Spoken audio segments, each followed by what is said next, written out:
ప్రస్తుతానికి postal ballot results మనం చూస్తూ ఉన్నాం. పోస్టల్ బ్యాలెట్ ట్రెండ్స్ చూస్తూ ఉన్నాం. బీజేపీ 14 స్థానాల్లో ముందంజలో కనబడుతోంది. ఆప్ 9 స్థానాల్లో ముందంజలో కనబడుతోంది. కాంగ్రెస్ ఒక స్థానానికి పరిమితమైంది. మొత్తం 24 స్థానాల రిజల్ట్స్ ప్రస్తుతం మనం చూస్తూ ఉన్నాం. పోస్టల్ బ్యాలెట్ కి సంబంధించి 70 స్థానాలు ఉన్నాయి. ఢిల్లీలో కీలకమైనటువంటి వ్యక్తులు ప్రస్తుతం వెనుకంజలో ఉన్నట్టుగా తెలుస్తోంది. ఆప్ అగ్రనేతలు కేజ్రీవాల్, ప్రస్తుత సీఎం అతిషి, మనీష్ సిసోడియా వీరంతా కూడా తమ తమ స్థానాల్లో పోస్టల్ బ్యాలెట్లో వెనుకంజలో ఉన్నట్టుగా తెలుస్తోంది. మరికొద్దిసేపట్లో యాక్చువల్ ఈవీఎంలు ఎలక్ట్రానిక్ ఓటింగ్ మెషిన్లో ఉన్నట్టు నిక్షిప్తమైనటువంటి ఓట్లను లెక్కించబోతూ ఉన్నారు. మొత్తం 19 కౌంటింగ్ కేంద్రాలను ఏర్పాటు చేశారు. భారీ బందోబస్తు 10,000 పోలీసులతో భారీ బందోబస్తును ఏర్పాటు చేశారు. 699 మంది అభ్యర్థులు పోటీ చేశారు. వీరిలో కీలకంగా బీజేపీ, ఆప్, కాంగ్రెస్ నేతలున్నారు. కాంగ్రెస్ ఇండిపెండెంట్ల ప్రభావం పెద్దగా ఉండకపోవచ్చని విశ్లేషకుల మాటగా వినబడుతోంది. మరికొద్దిసేపట్లో ఈ విశ్లేషణలు, ఎగ్జిట్ పోల్స్లో వచ్చినటువంటి రిజల్ట్స్ ఏ విధంగా రిజంబుల్ అవుతాయనేది కూడా చూడాల్సినటువంటి పరిస్థితి. ఒక 2 సంస్థలు మినహాయిస్తే ఆప్కి ఎవరు కూడా ఆశాజనక ఫలితాలను చూపించలేదు. అన్ని సర్వే సంస్థలు కూడా బీజేపీకే ఈసారి అధికారం దక్కబోతోంది అంటూ సర్వే సంస్థలు చెప్పినటువంటి నేపథ్యంలో ఆప్ ఎగ్జిట్ పోల్స్ ఇచ్చినటువంటి ఫలితాలు కరెక్ట్ కాదు, యాక్చువల్ ఫలితాలే మా అధికారాన్ని తిరిగి చేజిక్కించుకునే విధంగా ఉండబోతున్నాయంటూ ఆప్ చేసినటువంటి ప్రకటన నిజం అవుతుందా? 50 స్థానాలతో మేము అధికారాన్ని చేజిక్కించుకోబోతున్నామని బీజేపీ చేసిన ప్రకటన నిజం అవుతుందా? మరికొద్దిసేపట్లో తేలిపోబోతోంది.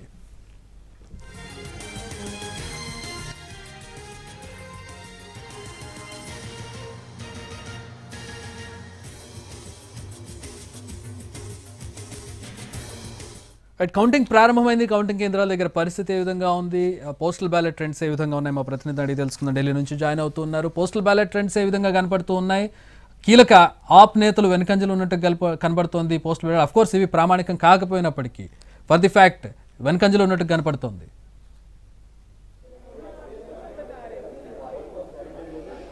ఢిల్లీ రాష్ట్రంలో ఉన్నటువంటి మొత్తం 11 జిల్లాల్లో 19 కౌంటింగ్ కేంద్రాల్లో కౌంటింగ్ ప్రారంభమైంది. అయితే ఎర్లీ ట్రెండ్స్ కనుక చూసినట్లయితే బీజేపీ కొంచెం ఆధిక్యతను ప్రదర్శిస్తుంది. అయితే ఆమ్ ఆద్మీ పార్టీ ప్రస్తుత ముఖ్యమంత్రి అతిషి మాట్లాడుతూ తిరిగి తాము అధికారానికి రాబోతున్నాము, అరవింద్ కేజ్రీవాల్ ముఖ్యమంత్రి కాబోతుందని చెప్పి ఆత్మవిశ్వాసాన్ని వ్యక్తం చేశారు. అయితే మొత్తంగా చూసినట్లయితే 2020లో ఆమ్ ఆద్మీ పార్టీ 62 స్థానాలు గెలుచుకొని రెండోసారి అధికారంలోకి వచ్చింది. అంతకుముందు 2015లో 67 స్థానాలు, అంటే 70 స్థానాల్లో దాదాపు పూర్తి స్థాయిలో 99% ఓట్ల స్థానాలు ఆమ్ ఆద్మీ పార్టీ చేజిక్కించుకుంది.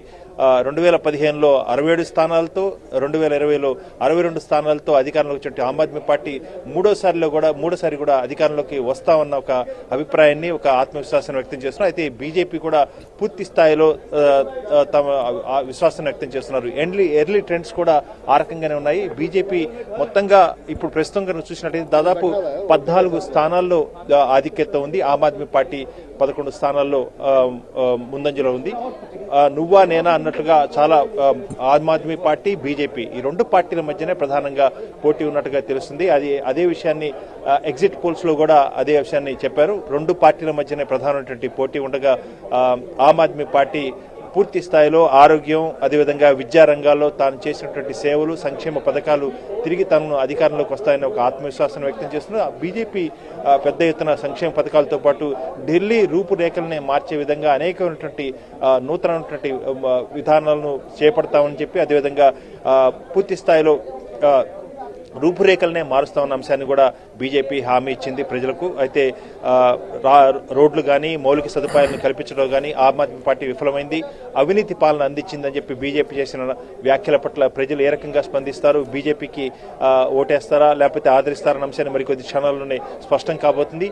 ప్రస్తుతానికి మనం చూసినట్టయితే బీజేపీ పెద్ద ఎత్తున దేశవ్యాప్తంగా అనేక రాష్ట్రాల నుంచి నేతలను ఢిల్లీకి రప్పించి, అదేవిధంగా ఆయా ప్రాంతాల్లో ఆయా రాష్ట్ర ప్రజలు నివసించినటువంటి ప్రాంతాల్లో పెద్ద ఎత్తున ప్రచారం చేసింది. అదేవిధంగా యూనిట్గా అంటే ప్రతి 50 గృహాలకు ఒక బృందాన్ని ఏర్పాటు చేసి మహిళలు, యువకులు, అదేవిధంగా బాగా పాపులారిటీ ఉన్నటువంటి నేతలను కూడా ఆయా ప్రాంతాల్లో తిరిగి ప్రచారం చేసి బీజేపీ వస్తే కలిగే ప్రయోజనాలను విస్తృతంగా ప్రచారం చేసింది. కాబట్టి అనేకమైనటువంటి బలాలు వనరులు ఉన్నటువంటి బీజేపీ ఈసారి ఖచ్చితంగా 26 ఏళ్ల తర్వాత తిరిగి బీజేపీని ఢిల్లీని చేజెక్కించుకుంటామన్న ఒక ఆత్మవిశ్వాసాన్ని కూడా వ్యక్తం చేస్తుంది. అదేవిధంగా ఆమ్ ఆద్మీ పార్టీ కూడా ఏమాత్రం కూడా వెనుకంజ వేయట్లేదు.